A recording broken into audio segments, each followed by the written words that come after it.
ರೈತರಿಗಾಗಿ ಸ್ವಸರ್ಕಾರದ ವಿರುದ್ಧ ಸಮರಕ್ಕೆ ಸಿದ್ಧ ಎಂದು ಶಾಸಕ ರಾಜು ಕಾಗೆ ಹೇಳಿದರು. 7 ವರ್ಷಗಳಿಂದ ಆಮೆಗತಿಯಲ್ಲಿ ಸಾಗುತ್ತಿದ್ದ ಬಸವೇಶ್ವರ ಏತ ನೀರಾವರಿ ವಿಳಂಬ, ರಾಜ್ಯ ಸರ್ಕಾರದ ಇಚ್ಛಾಶಕ್ತಿ ಕೊರತೆಯಿಂದ ಕಾಮಗಾರಿ ನಿಂತಲ್ಲಿ ನಿಂತು ರೈತರು ಗುಳೆ ಹೋಗುವ ಪರಿಸ್ಥಿತಿ ಉಂಟಾಗಿದೆ. ಜುಲೈ 15ಕ್ಕೆ ನೀರು ಬಿಡುವ ಸ್ಥಳೀಯರ ಶಾಸಕರ ಹೇಳಿಕೆ ಹುಸಿಯಾಗಿದ್ದರಿಂದ ರೈತರು ಕೆಂಡಾಮಂಡಲವಾಗಿದ್ದಾರೆ.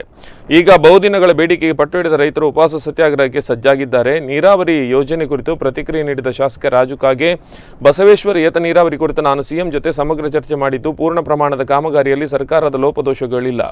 ಗುತ್ತಿಗೆದಾರರ ನಿರ್ಲಕ್ಷ್ಯದಿಂದ ಕಾಮಗಾರಿ ವಿಳಂಬವಾಗಿದೆ. ರೈತರ ಒಳಿತಿಗಾಗಿ ರೈತರ ಜೊತೆಗೆ ಸರ್ಕಾರದ ವಿರುದ್ಧವೂ ನಾನು ಹೋರಾಟ ಮಾಡಲು ಸಿದ್ಧನಾಗಿದ್ದೇನೆ ಎಂದಿದ್ದಾರೆ.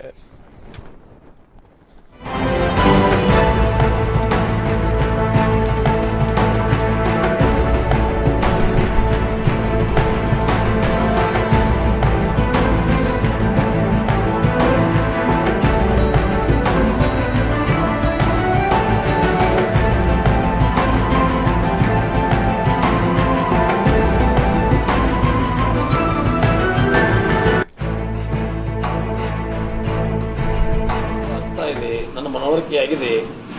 ಅದಕ್ಕಾಗಿ ನಾನು ತ್ವರಿತವಾಗಿ ಆ ಯೋಜನೆ ಪ್ರಾರಂಭ ಮಾಡಿ ಅಲ್ಲಿಯ ಜನರ ಆರ್ಥಿಕ ಪರಿಸ್ಥಿತಿಯನ್ನು ಸ್ವಾವಲಂಬನವಾಗಿ ಬದುಕಬೇಕು. ಅವರೂ ಸಹಿತ ಜನ 2 ಹೊತ್ತು ಊಟ ಮಾಡಿ ಸುಖದ ನಿದ್ದೆ ಮಾಡಬೇಕು ಅನ್ನುವಂಥ ಒಂದು ನನ್ನ ಮನಸ್ಸಿನಲ್ಲಿಯೂ ಇದೆ.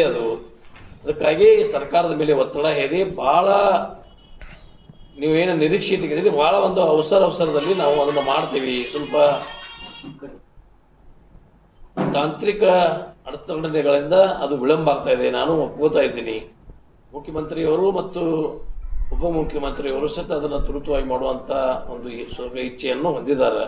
ಅದಕ್ಕೆ ಕೆಲವೇ ದಿನಗಳಲ್ಲಿ ಅದನ್ನ ಪ್ರಾರಂಭ ಮಾಡ್ತೀನಿ. ಸರ್, ಈಗ ನಾನು ಪ್ರಯತ್ನ ಮಾಡ್ತಾ ಇದ್ದೀನಿ. ಆಗಸ್ಟ್ 30ರೊಳಗೆ ಅದನ್ನ ಪ್ರಾರಂಭ ಮಾಡ್ಬೇಕಂತ ಹೇಳಿ ಬಹಳ ಪ್ರಯತ್ನ ಮಾಡ್ತಾ ಇದ್ದೀನಿ. ಒಂದೇಳೆ